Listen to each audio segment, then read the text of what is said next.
أعوذ بالله من الشيطان الرجيم.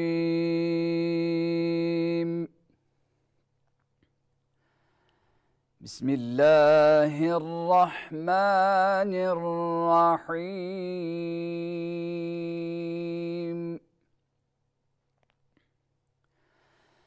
يا أيها النبي جاهد الكفار والمنافقين واغلظ عليهم ومأواهم جهنم وبئس المصير.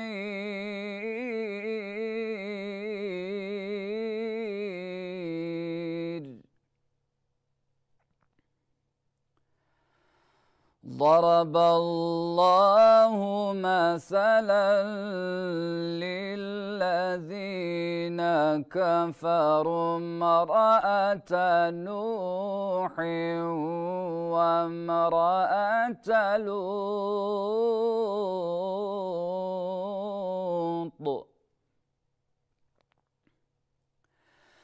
كانتا تحت عبدين من عبادنا صالحين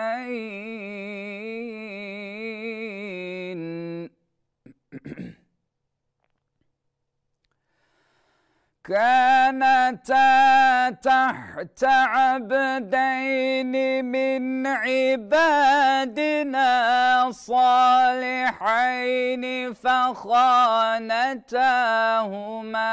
فلم يغنيا عنهما من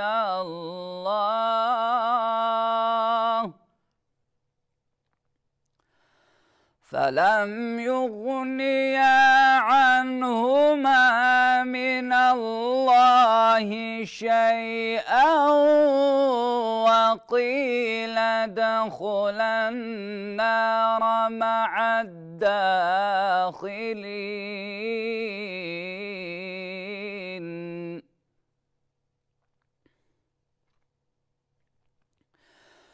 وضرب الله مثلا للذين آمنوا امرأة فرعون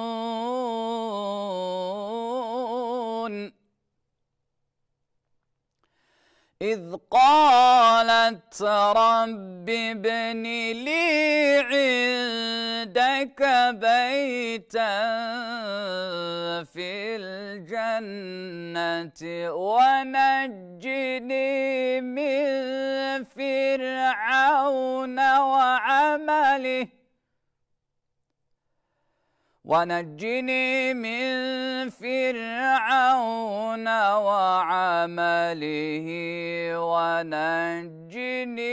من القوم الظالمين.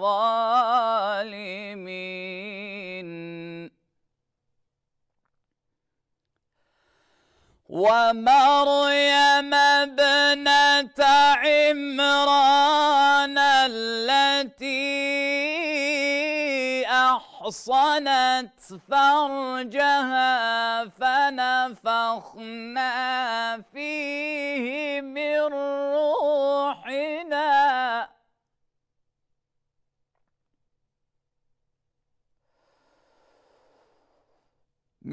روحنا وصدقت بكلمات ربها وكتبه وكانت من القانتين.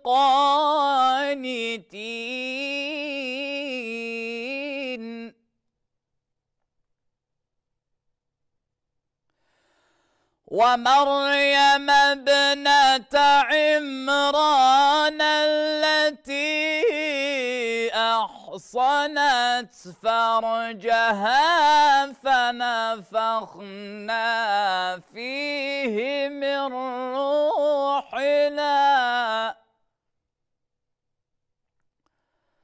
فنفخنا فيه من روحنا وصدقت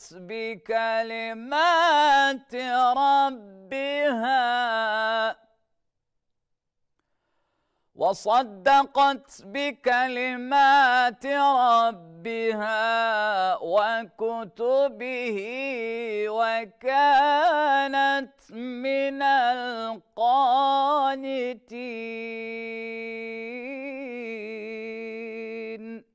صدق الله العظيم. Bismillahirrahmanirrahim. Değerli izleyiciler, hepinizi Yüce Allah'ın selamıyla selamlıyoruz.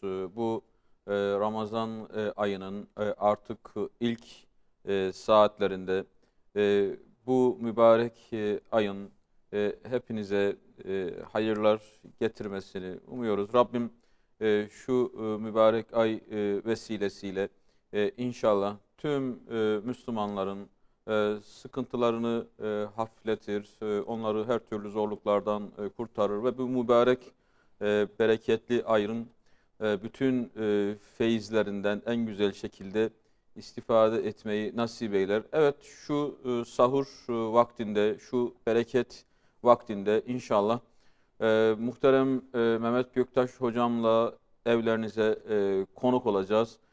Şu mübarek vakitte hoş sohbetlerle inşallah sahur bereketi adıyla bir nebze belki unuttuklarımızı hatırlama sadedinde belli konuları müzakere anlamında inşallah programımızı yapmaya çalışacağız. Hocamıza da hoş geldiniz diyoruz. Hoş geldiniz hocam. Allah razı olsun. Teşekkür ediyorum. Ben de aynı şekilde bütün kardeşlerimize hayırlı Ramazanlar, istifade edeceği Ramazanlar diliyorum Rabbimden. Allah razı olsun. Amin. Şimdi tabii Ramazan ayı o kadar mana açısından zengin ki Kur'an ayı diyoruz. Kur'an bir derya, sınırı yok. Dolayısıyla Ramazan ayında herhalde en çok meşgul olmamız gereken, dolayısıyla da en çok belki de konuşmamız gereken bir konu Kur'an. Yine Ramazan ayı sevindirme ayı, fakirleri, yoksulları, muhtaçları, mazlumları, mağdurları sevindirme ayı. Dolayısıyla herhalde bundan da çokça konuşacağız. Ramazan ayı nefsi terbiye ayı ki oruç bir yerde bunu anlatıyor. Ramazan ayı yardımlaşma ayı, dayanışma ayı. Dolayısıyla infaktan, sadakadan, zekattan çokça konuşacağız. Ramazan ayı dedik ya, unuttuklarımızı bize hatırlatmak için geliyor. Dolayısıyla Ramazan ayına bir de siyer açısından bakacağız. Çünkü Ramazan ayı Furkan ayı, Bedir ayı, Mekke'nin fethinin ayı. Ramazan ayı bütün bunların ötesinde sadece Ramazan ayı, yani Ramazan'ı da ayrıca kendi içerisinde konuşacağız. Sahur, bereket vakti diyoruz. Bu sahuru konuşacağız. Bu vakitlerde agah olmak, müteyakkız olmak, kendimizde olmak ne anlama gelir? İşte herhalde bereket derken artık unuttuğumuz şeyler neyse hepsini hocamızla inşallah şöyle üstünden mi geçeceğiz, bir iade edeceğiz. Şimdi hocam sahur vaktindeyiz. Hani Ramazan'ı da konuşacağız ama isterseniz sahurla başlayalım. Ben dedim Ramazan'la başlayalım. Ramazan'ı sonraki programlarımızda da inşallah şöyle açarız. Bir yudum suyla da olsa sahur yapın. Hadis-i şerif veya sahur berekettir hadis-i şerif. Şimdi sahur uyanıklığı anlatıyor, remzediyor. Ve Ramazan iftarla değil sahurla başlıyor. Oruçla değil sahurla başlıyor. Evet, yani evet. Hani böyle kelime şeylerine girmek değil de fakat sahura kalkmaktaki hikmetin peşine düşersek, yani o sırrın peşine düşersek ne görüyoruz, ne buluyoruz? Sahura kalkmadan da oruç tutuluyor. Yani nihayetinde evet, kabul de oluyor inşallah. Ama sahura şunun için kalkarız dersek ne dersiniz hocam? Muhterem hocam, önce genişçe belki daha ileriki günlerde temas edeceğiz ama benim acizane bir adetim var. Sahur programlarında muhterem izleyenlerime ilk hatırlattığım şey, madem kalktınız önce hiç değilse 2 rekat bir namaz kılın. Yani şu anda hatta bizi dinlemeyi bırakın eğer vaktiniz müsaitse, yani yemek yemişseniz veya öyle bir ayarlayın ki önce 2 rekat bir en azından bir namaz kılın. Çünkü gece hocam Müslümana ait çok önemli bir olaydır. Gece uyanık olmak. Madem ki sahur Ramazan vesiletiyle şu anda uyandık. Şu anda uyanığız. Hemen 2 rekat bir namaz kılalım. Ondan sonra sohbeti de dinleyebiliriz. Ondan sonra yemek de yiyebiliriz. Çünkü Peygamber Aleyhisselatü Vesselam bu ümmeti tasvip ederken, anlatırken buyuruyor ki eşraf-ı ümmeti hameletül Kur'an ve ashabul leyl. Benim ümmetimin şerefli eşrafı. Benim ümmetimin eşrafı. Eşrafı tercüme etmeyelim çünkü güzel. Evet. Tercüme edersek bozulacağından korkuyor. Benim ümmetimin eşrafı. Hani derler ya bu şehrin eşrafı falan. Benim ümmetimin eşrafı hamele-i Kur'an'dır. Yani Kur'an'ı hafız da demeyelim. Yani gerçi hafızlığı kastediyor da özellikle hamele-i Kur'an, Kur'an'ı taşıyan, Kur'an'ı yüklenen. Ama bu başka şekilde de yani sadece belki hafızalarda değil, onu diğer insanlara götüren insanlara da kişilere de hamele denilebilir. Hamal yani Kur'an'ın hamalları ve bir de ashabul leyl. Dikkat ederseniz ashab kelimesi birçok yerde kullanılır. Başta Efendimiz Aleyhisselatü Vesselam'ın yani ashabı için kullandığımız gibi ashabul leyl. Bu da yani müthiş bir tanımlama. Yani gece ashabı. Gece ashabı olabilmek için gece uyanmak yani rek'ateyni fi cevfil leyli hayrun mined dünya ve ma fiha. Yani şu geceleyin kılanı 2 rekat namaz yani bütün dünyadan ve dünyada olan her şeyden hayırlıdır. Madem başladık, madem ki başka günler olur ya, teheccüde kalkamadığımız günlerimiz oluyor, zor oluyor ama madem ki şu anda kalktık, onun için benim muhterem izleyenlerimden öncelikle 2 rekat namaz kılmalarını yani ben istirham ediyorum. Yani bunu bulunduğum ortamlarda da söylerim. Ama yemeği falan bir bırakın, hele bulaşık yıkamayı falan bir bırakın. Yani tamam yani önce bir namaz kılın, ondan sonra otururuz, yeriz bir şeyler hallederiz diye. İşte bu yaşa geldik, bunu görmek istiyoruz yani. Çünkü üzülüyoruz yani bazen. Öyle oluyor ki kardeşlerimiz sahura kalkıyorlar. O kadar şeylerle uğraşıyorlar ki bir bakıyorsun o gece gidiyor. Yani tamam bir sahur yiyoruz ama evet bunu uzatmayalım. İnşallah yeri geldiğinde yani teheccüd namazına geceleri buna ayrı bir başlık atmamız icap eder. Ama yani bu ümmetin yani en büyük özelliği hocam geceyi ihya etmek. Geceye can vermek. Yani gecenin damarlarına kan vermek. Bu ümmetin en büyük özelliğidir. Şimdi illa birileriyle dövüşmekte de Batı da geceleri şey yapıyor şu anda.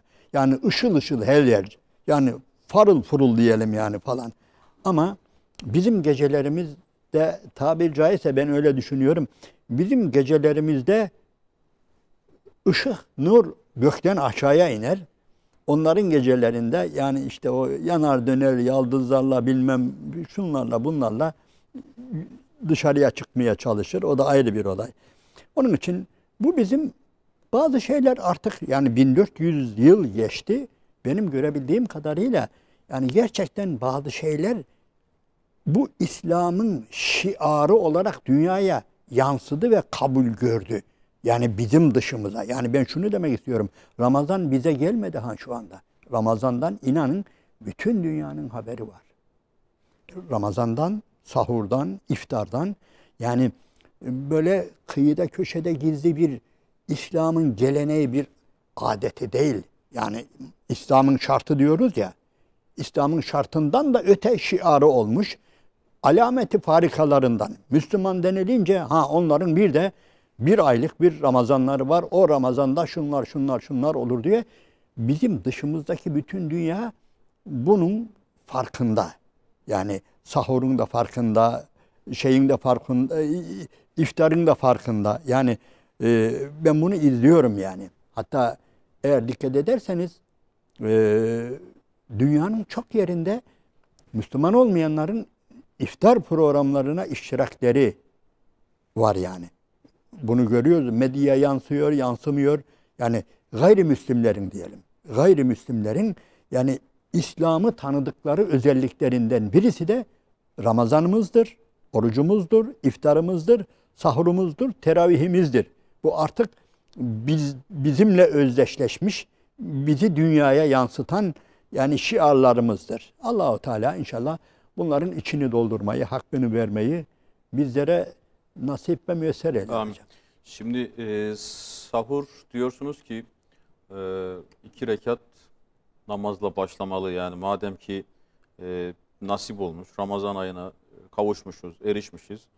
Hani buna bir şükür nişanesi olarak da o da ayrı tabii. Yani işte ya Rabbi geçen seneden bu seneye kadar birçok kişiyi sen bu aya eriştirmedin, bizi eriştirdin.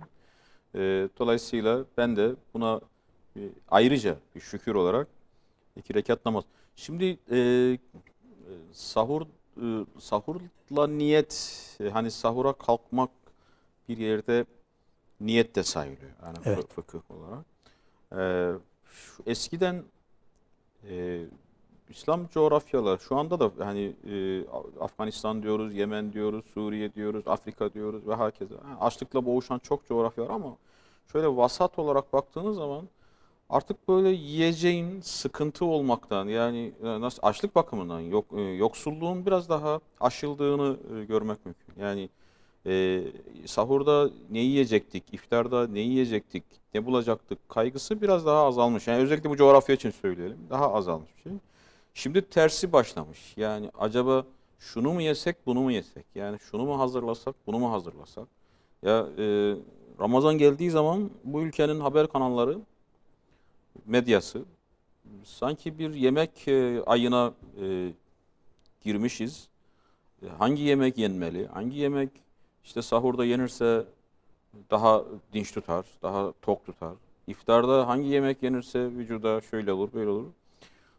Biraz da yani şu sahurla iftara şöyle yemek yiyecek açısından baksak, bir de niyet açısından baksak hocam. Yani Ramazan'ın ruhuna uygun bir sahur, Ramazan'ın ruhuna uygun bir sofra, Ramazan'ın ruhuna uygun bir iftar. Biraz yani gözümüzden kaçıyor mu yoksa o da Ramazan'ın içinde mi diyeceğiz? Ya onu da konuşalım, o da güzelliği mi diyeceğiz? Yani hep böyle yemekten konuşmak gibi yani. Aman şunu yiyin, bunu yemeyin. Şuna dikkat edin, buna dikkat etmeyin gibi. Biz birbirimizi uyarıyoruz ya falan. Evet. Bu da Ramazan'ın güzelliğinden mi sayacağız bunu? Hocam bu konuda hem lehte hem aleyhte söylenilecek şeyler var. Mesela bir zamanlar malumunuz bu ülkede Ramazan denilince akla önce Hacivat Karagöz gelirdi. Bizi öyle oyaladılar. O daha eski herhalde değil mi? Yani, Daha eski. Şu anlarda fazla görmüyorum yani. daha eski dediğim ondan sonra da Hacivat Karagöz gibi bir takım ilahiyatçılar çıkarttı. Evet. Öyle. Yani bizi epeyce bu gibi şeylerle meşgul ettiler. Ama şu anda gerçekten beni üzen değil, beni korkutan bir olay veyahut da Allah-u Teala'yı gazaba getirdiğine inandığım bir sofra olayı var Türkiye'de, medyada. Yani malumunuz sadece Ramazan'da değil, hayret ediyorum. Yani 24 saat neredeyse yemek programı yapan yani televizyonlar var veyahut da en büyük, en çok izlenen televizyonlar önemli bir vaktini yemeğe ayırıyorlar 24 saat olmasa da. Yani insan gerçekten dehşete kapılıyor. Yani bir insan boğazı uğruna bu kadar yani düşmeli mi? Allah-u Teala ne diyor? Yani biz bile bazen diyelim ki evin büyüğü olarak, babası olarak, dedesi olarak diyelim ki şurada çocuklar eğer ufacık böyle bazı şeyler için yani birbirlerinin üstüne atlar, alır, verir, yok senin de yok benim de derken nasıl ki biz biraz öfkeleniriz öyle değil mi? Şuna bak ya şu çocukların yaptığına ufacık bir şeker için veya şunun için bir çikolata için falan. Allah-u Teala bize ne diyor acaba? Yani bu kadar yemek üzerine bu kadar yoğunlaşmayı, yemeğe gündem yapmaya, bu kadar vakit ayırmaya, konuşmaya. Yani Allah-u Teala ne diyor? Bir aşk alalım demiyoruz. Ayrı bir olay. Ve elhamdülillah biz bu sayede yani nimetler gerçekten güzelleşiyor. Orucun bize verdiği şeylerden birisi de o nimetlerin gözümüzde ne kadar iyiymiş. Yani aşk almak. Yani demek ki bunlardan biraz böyle mesafeli durmak, sabretmek. Bu ayrı bir olay. Bu da başka bir güzellik veriyor. Ama bir insanın kafaya yemek takması, ne yiyeceğiz? Ta gündüzden, daha başka vakitlerden yani bu şeylere girmek. Ya akşam olunca görüyoruz. Allah aşkına bir dikkat edin. Evet belki gündüz canımız çok çekiyor olabilir hocam. Yani hele bir akşam olsun, hele bir iftar olsun. Fakat öyle değil hocam. Yani bitiyor insan. Aklı başında bir insan iftara oturuyor. Belki o ilk etapta bazı şeylerle ama ondan sonra bakıyor ki belli. Yani miden belli. Demek ki ya gündüzki yaptığın bu kadar panik, bu kadar tedirginlik, bu kadar telaş. Yani insan kendi kendine biraz gülmesi lazım. Ya neymişim ya ben sanki doymazmışım gibi şu yapılanlara, birikenlere, yığılanlara baktı. Onun için hocam burada zahitlik ayrı bir olay. Ama gerçekten dünyaya karşı biraz yani mesafeli durmak, tok durmak, yani basit görmek.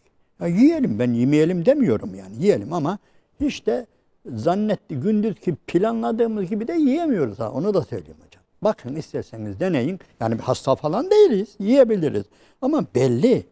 Sadece yani insanımız demiş yani derler Allah gözümüzü doyursun diye. Yani tok gözlülük çok daha başka bir şeydir. Evet. Ramazan inşallah bize bunu yapar hocam. Hem gündüz belki bunun biraz telaşını yaşarız ama yani daha sonra görürüz yani Allah'ın izniyle. Evet. Yani Ramazan ayında aslında herkesin bu ayın bütününe veya oruca bakışı herhalde yakini yani imanıyla alakalı. Yani eğer böyle biraz kenarda duran yani namazdan biraz uzak, işte İslam'dan biraz uzak bir yaşantısı olan da oruç tutuyor ama onun gündeminde yemek biraz daha fazla yani var. Yani evet. İşte yemek muhabbetleri. Ya şimdi tabii Ramazan ayına giriyoruz. Şu niyet kısmına da gelelim hocam. Sahura kalktık. Sahura kalkışımız bir niyet, öyle mi? Öyle, fakat tabii. Bu niyetin olması gereken ni dersek yani ister sözlü olarak ister kalbi olarak Ramazan ayına oruca niyet nasıl olmalı? Hani böyle fıkhi bir soru gibi olsun bu. Sözlü olarak bir niyete gerek var mı? Veya sözlü niyet yani artık kişiye mi bırakılır? Niyet konusuna nasıl bakacağız? Hocam tabii fıkhi yönden bir şeyler söylenebilir ama benim anladığım niyet bir şeyin farkında olmaktır. Bu çok önemlidir. Ne yaptığımızın farkındaysak bu niyettir. Onun için sahura kalkmak zaten baştan müthiş bir, ancak bu kadar güzel olabilir. Yani bir insan sahura kalkmışsa niye kalkmıştır? Ben yarın oruç tutacağım diye. Bunu bir de tekrar sözle, kelimelere dökmesi yani hem gerekmez hem İmam-ı Rabbani'ye göre bazen aksi tesir de yapabilir. Yani özellikle namazlarda. Diyelim ki bazen namazlarda ya Rabbi işte öğle namazının sünnetini kılmıyor, ikindi namazının farzını kılmıyor falan. Tamam bunlar güzel de bazen insan şaşırıyor. Kalbi doğru olduğu halde ben şimdi öğle namazının farzına duruyorum. Geldim seccademin başına. Niyet kalbimle bu. Ama bazen yanlışlıkla ikindi diye ağzımızdan çıkıyor. Halbuki kalbimiz öğlen iyice biliyor. Onun için burada dil ile illa zorlamayalım kendimizi. Hele hele ayrı bir konu da hocam. Bazen camilerde bakıyorum, kâmet getiriliyor ve kardeşlerimiz geliyor, safa duruyorlar ve imam tekbir alıyor. Ondan sonra bizim öğrendiğimiz Peygamber Aleyhisselatü Vesselam imamla beraber tekbir almanın çok büyük fazilet olduğunu. Birçok hadis-i şerifler var. İmamla beraber Allahu Ekber demek. Fakat İmam Allahu Ekber diyor. Bizimki safa durduğu halde daha habire konuşuyor arkada. Ya Rabbi işte niyet eyledim de şöyle namaz gidiyor ya. Yani bu sen buraya niyeti yok canım senin niyetin var. Sen camiye geldin ve ben bugün öğle namazını bu hocanın arkasında, bu imamın arkasında, bu cemaatle beraber kılacağım diye bir zaten niyetin var. Onun için geldin. Niye tekrar bazı şeyleri, faziletleri, erdemleri kaçırıyorsun ki? Onun için hemen biz kalbimizden ya Rabbi ben buraya öğle namazını kılmaya geldim zaten tamam. Allahu Ekber. Bu bir şey değil hocam. Yani mesela Ramazan orucuna niyet etmeyip de işte hani kefaretten kaçmak için sadece... O ayrı fıkhi bir konu hocam. Evet. Konu. Yani ilk başta hani yine onu da kalpten geçirip onunla yetinebilir diyorsunuz. Yani eğer niyet etmeyecekse de yani niyet işte sorun olacaksa onu da kalbiyle halledip. Bu konu diyorum ya yani biraz fakihlerin şeysidir de bunu benim görebildiğim kadarıyla işte bazı insanlar kefaret tutarlar ve kefaret de Ramazan'a denk gelmişse birinci tereddüdü varsa o zaman işte sefere çıkarlar. Seferde Ramazan orucu farz değil ya kefaretini devam ettirmek anlamına böyle bazı yollar buluyorlar da ama bazı alimlerimiz de burada kafa karıştırmayalım da şöyle bir olay var. Hani kefaretten maksat 2 ay ya. 2 ay peş peşe. Bazı alimlerimiz bu 60 gün oruç değil diyor. 2 ay. Gökteki 2 ay diyor. Hilale bakarak tutulan 2 ay diyor. Yani o zaman sen zaten 2 ay tutmuşsan yani Recep ve Şaban'ı tutmuşsundur. Tamam kefaretin tamam. Ramazan'da ya Ramazan'dan çalıp kefarete şey yapamazsın. Gerek yok buna. Bitti senin şeyin. Ama efendim ben kefareti şeyde tutacaktım. 2 ay yani tam ayın başında tutmadım da işte Recep'in 5'inde tuttum. Veyahut da Recep'in 2'sinde tutmuşum ben biri zannettim falan. Onun için yarım kaldı falan. Diyorum ya burada fıkıh hocalarımızın alanına girerek şey yapmayayım da burada böyle bir şey çıkıyor. Diyor ki bazıları da kefaret aynen gökteki eğer tutacaksan yani şehrayne mütetabi'ayne gerçi oruç için demiyor bunu. Katillik için diyor malumunuz Kur'an-ı Kerim'de 2 yerde kefaret geçer. Birisi zıharda geçer kefaret. Yani bu şey suresinde de geçer. Mücadele suresinde geçer. Ve bir de Nisa suresinde işte bilmeyerek hataen ve men gatele müminen yani ve men yaktul müminen hataen ayeti kerimesinde yani kefaret olarak bir insan kazaen birisini öldürdüğünde 2 ay oruç tutacak diyor. Şimdi eğer şehrayni mütetabi'ayni derken bazıları diyor ki bu şey değil 60 gün değil 2 ay diyor. Ay da göktekine göredir diyor. Şehr 2 aydır diyor. Yani o gökteki ayın göründüğü vakit diyelim ki onu gözetleyerek. O ayı gözetleyerek. O ayı gözetleyerek tuttuğu zaman zaten Şaban ayı da bitmiştir. Sen Ramazan'a başlayacaksın. Onun için biz şimdi burada yanlış bir konuya girdik. Yani demek istediğim boyumuzu aşan bir, haddimizi aşan bir. Estağfurullah. Şimdi ben o sahurla ilgili hadis-i şerife tekrar geleceğim. Hani sahur berekettir. Bereket konusunu hani böyle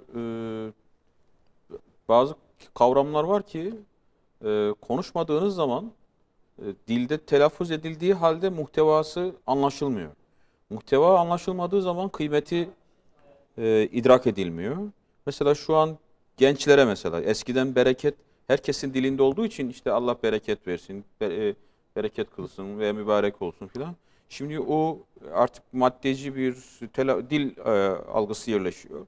Ve dolayısıyla o bereket hayattan telaffuzda siliniyor. Yani konuşurken çok fazla o yüzden gençlere deseniz ki bereket nedir bana şöyle bir cümle kur veya örneklendir deseniz sıkıntı yaşıyor genç. Yani bereketi anlamakta sorunumuz var. Hani maneviyatın geneli için böyle ama bazı kavramlar var ki söylediğimiz halde şeyini yapamıyoruz. Örneklendiremiyoruz. İşte aha şudur bak bereket, şunu anlarsan bereketi anlarsın diyemiyoruz. Şimdi sahur bereket, peki bereket nedir desek hocam, biraz çok yuvarlak gibi oluyor ama isterseniz aradan bir araya gidelim, aradan sonra bunu konuşalım. Çünkü çok fazla kullanıyoruz bu kelime. Çünkü mübarek de oradan geliyor. Evet. Nikahta bunu kullanıyoruz. Bir kimsenin işini takdir ettiğimiz zaman, tebrik ettiğimiz zaman işte mübarek olsun diyoruz. Yani hayır için de aynı manadan bahsediliyor. Şu berekete bir girelim diyorum. Bir aradan sonra değerli izleyiciler buradayız. Değerli izleyiciler, kısa bir aradan sonra tekrar sahur bereketinde sizlerle birlikteyiz. Bu mübarek aya girdiğimiz şu vakitlerde tekrar Ramazan ayınızı tebrik ediyoruz. Muhterem Mehmet Göktaş hocamla muhabbetimize kaldığımız yerden devam edeceğiz. Az önce bereket dedik. Madem sahur berekettir, madem bereket ayındayız. Bereket diye bir şiarımız var. Fakat bereketi çok kullansak da örneklendirmede, tarif etmede bir sıkıntımız yok mu? Var. Biraz böyle onu irdeleyelim istiyorum. Yani biraz da maksat muhabbeti de artırmak yani. Şimdi az önce sordum. Hep aynı örneği veririz. İşte koyun yavruları berekettir, köpeğin yavruları. Nedir yani bereket, şöyle anlamaya çalışırsak hocam. Bereket olsa ne olurdu, olmasa ne olurdu? Bereketin yokluğu şudur gibi. Hani evet. Buyurun. Bereket var ya, anladığım kadarıyla Allah-u Teala ile ilişkilendirmektir. Hayatı Allah-u Teala ile ilişkilendirmek, Allah-u Teala'nın müdahil olduğunu kabullenmek, görmek, bunun farkında olmaktır. Bu kelimeyi biz hayatımızda bereket olarak da kullanıyoruz, mübarek olarak da kullanıyoruz dikkat ederseniz. Bir de aslında tebareke var. O da buradan geliyor. Veyahut da bunlar oradan geliyor. Tebareke. Yüceltmek değil mi? Yüce. Tabii. Ama yani bereketi de, mübareki de hepsini birbirimiz için kullanabiliriz. İnsanlar için kullanabiliriz. Ama tebareke Allah için kullanılabilir. O ne yüceler yücesidir, ne güzeller güzel, ne ikram edicidir. Yani bereket, tebareke tamamen bize de yansıyan, hem Rabbimize bir yakarış biçimimiz, onu tesbih biçimimiz ama bizi ilgilendiren yönüyle özellikle tebarek. Ne mübarektir, ne şeydir, yüceler yücesidir deriz ve bunu böylece işimize katmaktır. Allahu Teala, gerçi zaten Allahu Teala bizim işimizden hiç ayrı değildir ama biz bunun farkında olmayabiliriz. Belki alakası yoktur ama o sahur berekettir hadisi şerifinden de hareket ederek ben şu dikkatimi çekiyor. Benim aklıma geliyor. Yani bir başka hadisi şerifte de Peygamber Aleyhisselatü Vesselam yani kayluleden bahsediyor. Ne alakası var diyeceksiniz de kaylule gündüz uykusu biliyorsunuz. Ve gündüz uykusuyla geceye destek olun diyor. Yani gece kalkabilmek için gündüz öyle bir vakit var ki o vakitte öğleden biraz önce o vakitlerde bir uykudan bahsedilir. Yani bunu yaptığımız takdirde bizim günümüz aynen sahur nasıl bereketse gecemiz de bereketlenir. Yani bir insan geceye böyle destek olmalıdır. Yani gece diri olma. Geceyi ihyadan başladık şimdi, hocam. Hocam mesela ümmetimin diyor erken vakitleri onlara bereketli kılındı veya böyle bir duası var, tabii, niyazı var. Tabii. Erken vakit. Ama diri olabilmek için biraz hazır olmak. Yani geceyi ihya edebilmek için geceyi veyahut da hangi vakit olursa olsun o vakti bereketli kılabilmek için hocam önce birazcık böyle dinç olabilmek, yani yorgunlukları giderebilmek anlamına ben bunu görüyorum. Onun için bir bakıyorsunuz yani bir takım zihni çalışma yapan insanlar da eğer yarım saat bir yerde kestirirse tabiri caizse, bir yere çekilip eğer yarım saat kestirirse kalktığında gerçekten bütün beyin yani yenilenmiş oluyor. Onun için sahur da gündüzün bereketi. Yani orucun bereketi de sahurdadır. Yani gecenin bereketi kaylulede ilginçtir. Bilmiyorum bu hocalarımız ne der de Furkan suresinde olacak. Yani orada Allah Teala makila cenneti anlatırken orada makil kaylule demek. Yani demek ki cennette de kaylule uykusu var gibime geliyor böyle. Hiç olmasın. Yani güzel bir şey. Yani bu hayatın bereketlendirilmesi açısından. Şimdi hocam bereket tarif, siz dediniz ki tarifi biraz, örnekleri falan biraz zor gibi. Zor. Çünkü hocam Allah'tan özellikle gelen şeylerin bazılarının tarifi zordur. Zaten eğer görünse, yani böyle tam bilinse hemen onu pozitif ilim ona bir şey bulur. Ama bakın şöyle oldu da ondan sonra da bu bir böyle. Sebep bulur, bir yere de yaslar. Tabii hemen bir yere yaslar. Onun için iman, bereket bir iman meselesidir. Her ne kadar biz o koyunları falan yapıyoruz, ayrı bir olay. Oralarda bereket vardır. Ama eğer biz bir şeyi bilimsel laboratuvara sokup eğer hesap makinesinin içine alıp kaydedersek o bereket değildir. Allah-u Teala min haythu la yahtesib diyor malumunuz. Yani rızkı anlatırken yani özellikle bereketli rızkı veyahut da Allah-u Teala'nın ekstradan rızkını anlatırken sizin hiç hesabınızda olmayan yerden Allah sizi rızıklandırır diyor. Bereketin böyle bir anlamı vardır hocam. Evet. Bereket onun için iman meselesi. Yani nedir? Biz Allah-u Teala'ya teslim olacağız. Verecek. O bizi doyuracak. Tamam. Şu anda görünürde bir şey yok gibi, şu anda bulut yok gibi, şu anda kuraklık gibi veyahut da şu anda eve gelen bir şey yok gibi, şu anda evden bir çalışma ama ben biliyorum ki Rabbim bizi bir yerden rızıklandıracaktır diye bu imandır hocam. Yani bu imandır. Yani bereket imanı gerektirir. Yani imanı olan insanlar bereketi de inanır ve bilir ama izah edemeyebilir. İzah edemezse eğer yapmasın, sıkıntıya girmesin. Çünkü bazı şeyler izah edilemez. Evet, yani izah edilirse de birileri diyorsunuz bunu sırrını yapabilir yani.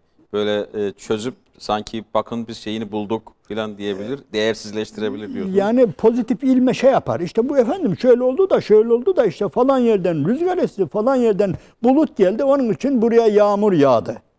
Yani bu da bir izah tarzıdır, evet, biliyorsunuz. Şimdi mesela nikahta Peygamber Efendimiz Aleyhisselatü Vesselam ısrarla o kelimeyi kullanıyor. Allah mübarek kılsın diyor ve ashabına da bunu tavsiye ediyor. Yani birbirinizi nikahta kutlayacağınız zaman böyle söyleyin. Evet. Yani Allah mübarek kılsın deyin. İşte erken vakitlerin ümmete bereketli kılındığından bahsediyor. Koyunda az bir şekilde bereket olduğundan bahsediyor. Sofranın ortasında, yemeğin ortasında yani bereket olduğuna, yemeğin ayrıca kenarında. Davet edilenler, o yemeğe kimler davet ediliyor? Yani fakirin davet edildiği yemek ve bir de hocam en önemlisi yani matematik hesaplarının alt üst olduğu 2 kişinin yiyeceği 3 kişiye de yeter. 3 kişininki 4 kişiye de yeter. Yani bu bereketten başka bir şekilde izah edemezsin. Allah seni doyurur. Yani hiç panikleme.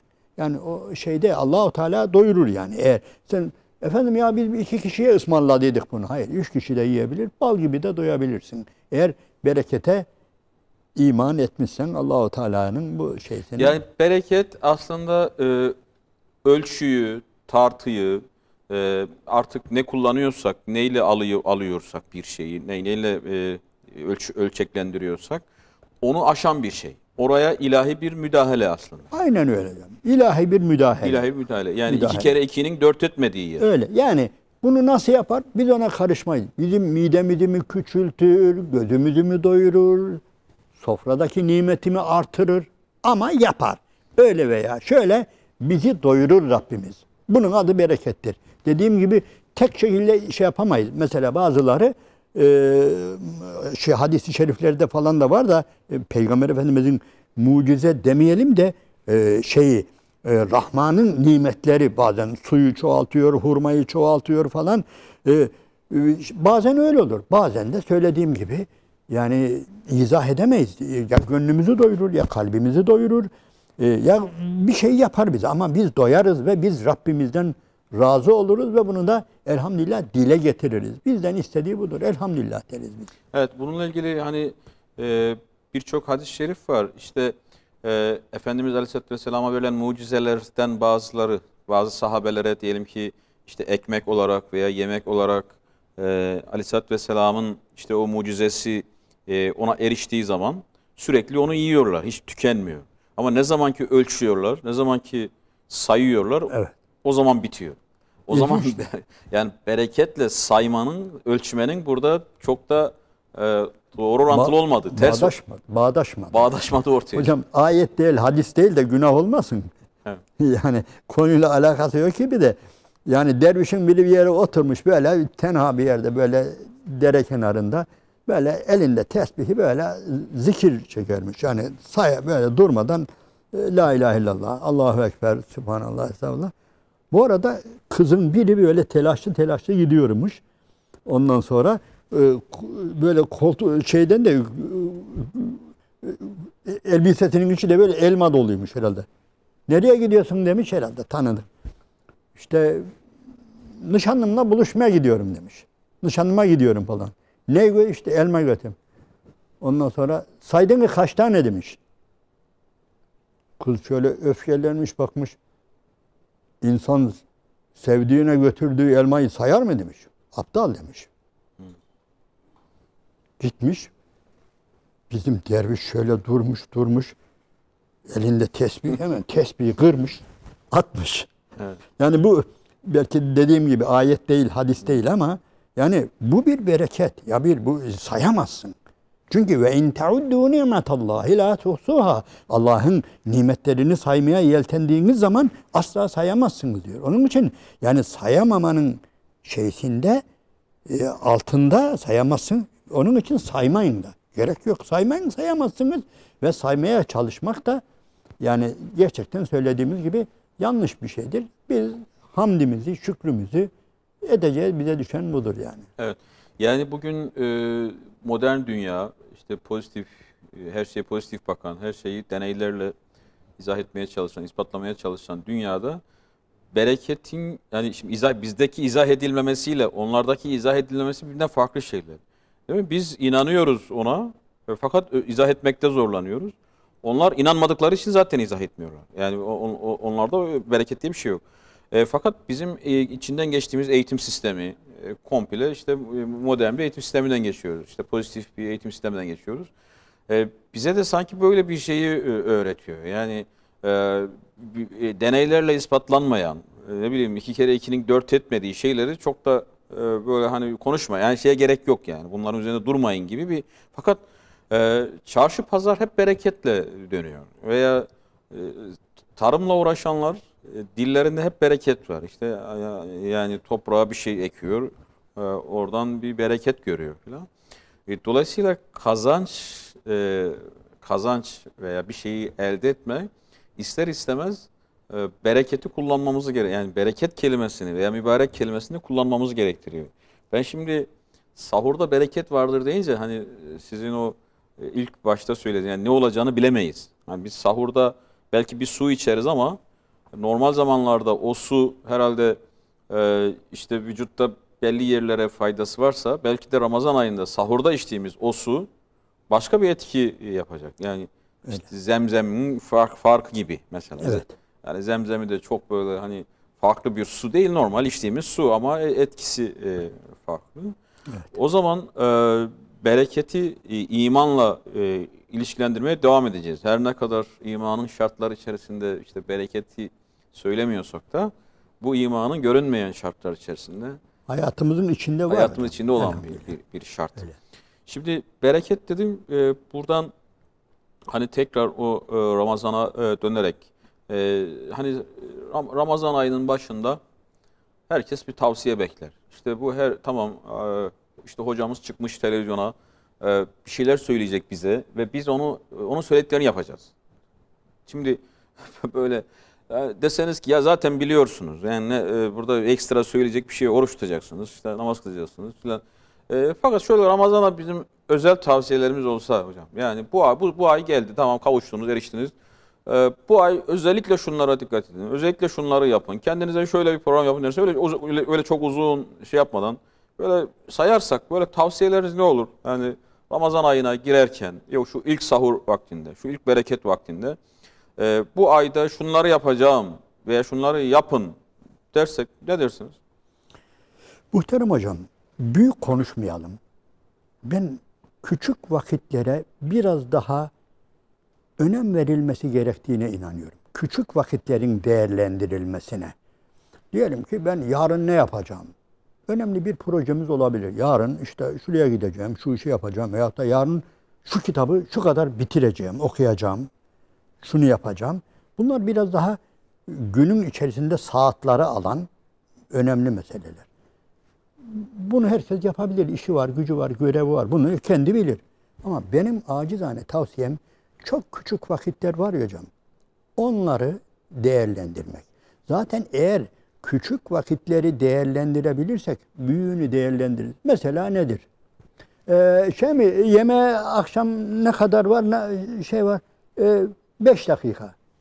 5 dakika, 5 dakika. Ne yapabilirim hocam?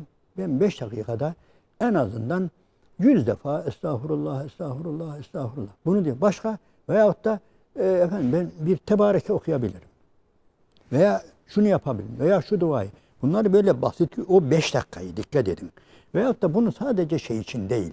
Yani yemekten önce, yemekten sonra değil. Günlük hayatımızda da.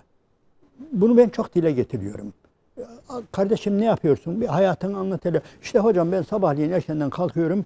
Kahvaltıdan sonra normal vakitlerde ne yapıyorum? İşte falan yerde otobüse biniyorum. Falan yere gidiyorum. Otobüste kaç dakika duruyorsun? İşte hocam yarım saat gidiyor. Peki ondan işe gidiyorum. Peki işinde gücünde ne yaptığına karışmıyorum. Ama şu gel sabahleyin evden çıktın ya. Evden çıktın. Kaç dakikada otobüsün durağına, minibüsün durağına gidiyorsun? 5 dakikada. Ben sana 5 dakikada neler yapabileceğim? Bu her gün ya, bir gün olsa her gün bunu yaşıyor musun? Yaşıyorum. O halde sen bu 5 dakikaya bir şey bindirmelisin. Mutlaka sığdırmalısın. Yani bu ezberin olabilir, Kur'an-ı Kerim'den veya bir başka bir şey olabilir. İşin içine tabii şu anda akıllı telefonlar, cep telefonları girdi. O da ayrı bir. Onu da güzelce değerlendirebilirim. Ve peki durağa vardığında ne yapıyorsun? Kaç dakika bekliyorsun? Yani bu bir gün değil. Yani diyelim ki bazen olur ya işte bugün böyle oldu. Ama her gün eğer orada bir 10 dakika bekliyorsak veyahut da bir hastaneye veya herhangi bir yani bir şey yatırmaya vardığımızda bir kuyruk var, sıra var. Şöyle bakıyoruz bu bana ne kadar da gelir bu sıra şu kadar. Bu kesinlikle değerlendirilmelidir hocam. Bunları değerlendirirsek ben şu örneğe çok verdim. Arkadaşa vardım Fatih'te oturuyordu. Fatih'ten bir büro tutmuş arkadaş. İyi hayırlı uğurlu olsun falan. Okuyan yazan iyi bir arkadaştı, bilen bir arkadaştı. Ev nerede? Ev Başakşehir'de. Üzüldüm ya dedim biraz nasıl? Ya çok uzaktayım. Uzak hocam işte yani 45-50 dakika falan 1 saat sürüyor. Gerçekten her gün gidip geliyorsun hem gidip geliyorum. Fakat dedi ki üzülme hocam dedi. Ne? Masasının üstüne baktım şunlara baktım yani 100 sayfa 200 sayfa epeyce kitap. Baktım ciddi kitaplar. Ne yapayım? Hocam dedi. Sabahleyin ilk defa dedi otobüse binerken evden ilk durakta biniyorum. Biraz yürüyorum ve bir oturuyorum. Yani kendime mutlaka ilk durak olduğu için varıp yer buluyorum. Bitti. Fatih'e gelinceye kadar bu kitap bitiyor diyor. Eğer biraz kalınsa akşamda giderken. Hocam şimdi bu artık gündüz akşama kadar sen ne yapıyorsun burada demeye gerek yok. O yeter bana göre. Eğer sabahleyin sen bu kitabı okuyorsan, akşam da buna benzer bir şey okuyorsan, yani burada ben muhterem kardeşlerime hayatı değerlendirirken küçükten başlamasını, yani küçük ölü dediğimiz, yani böyle basit şeyler. Hocam Ramazan'da bana göre en önemli olaylardan birisi akşam namazıyla yatsı arasındaki vakit. Bir insan eğer onu kazanıyorsa var ya, yani bana göre hayatı kazanır. Nasıl? Yani Kazanmamak nedir? Kazanmamak şudur hocam. Yani sofraya bir oturuyoruz. Allah. Yani İntikam gidiyor. alır gibi ama yani Vakit sanki gidiyor. günün şeyi. Vakit öyle gidiyor ki Evet. ve bir de özür dilerim. Bu arada bir bakıyorsun çay geliyor. Bir bakıyorsun meyve geliyor. Ondan sonra bir de abdest alınacak. Namaz kıl ya yapma.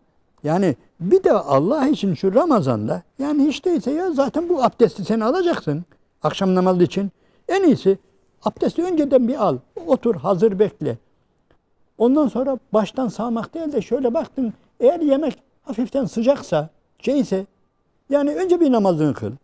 Veyahut da tamam yemekte çabucak çorbanı şunu bunu bir atıştır bir namazı kıl. Ondan sonra biraz rahatla. Ondan sonra çayını iç. Ondan sonra yani yapacağını yap.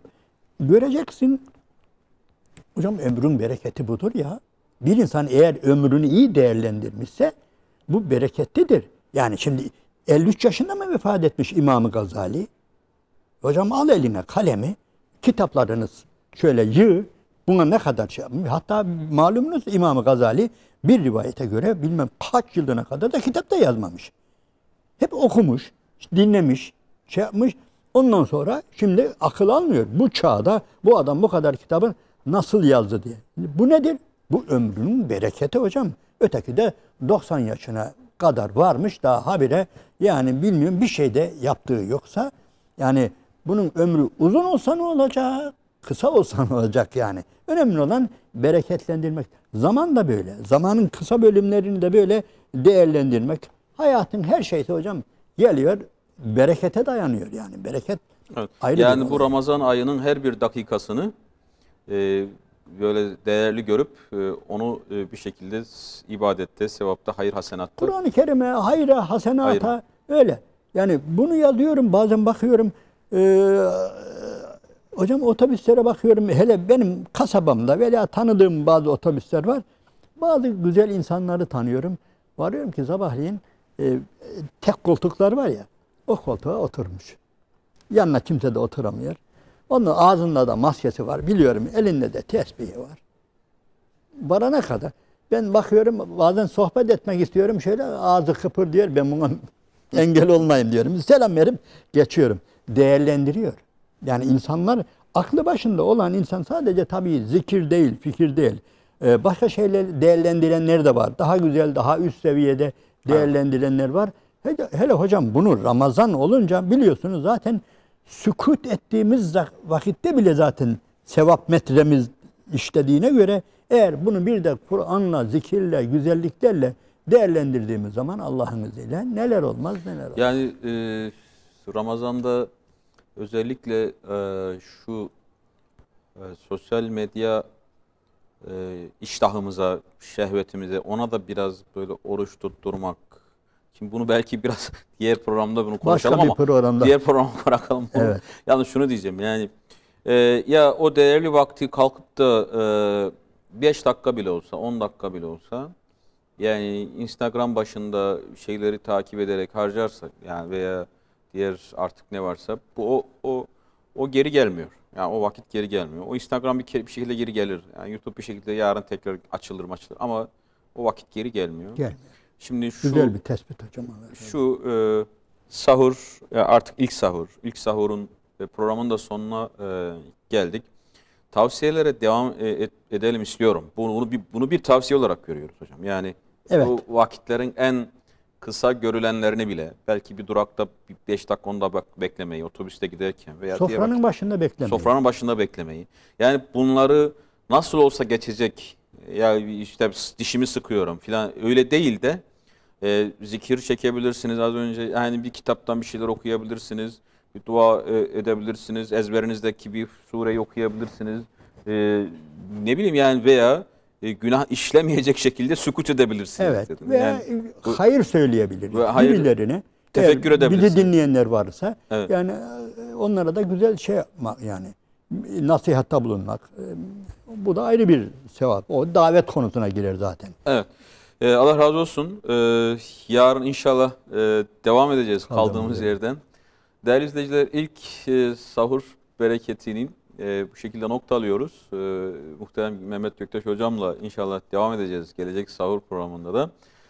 Şu mübarek vakitlerin şu ilk gününde tekrar o dileğimizi yeniliyoruz. Yani Allahü Teala inşallah şu ayın feyzinden, bereketinden en güzel şekilde istifade etmeyi cümlemize nasip eylesin. Buluşmak dileğiyle diyoruz. Hepinize Allah'a emanet ediyoruz. Esselamu Aleyküm ve Rahmetullahi ve Berekatuhu.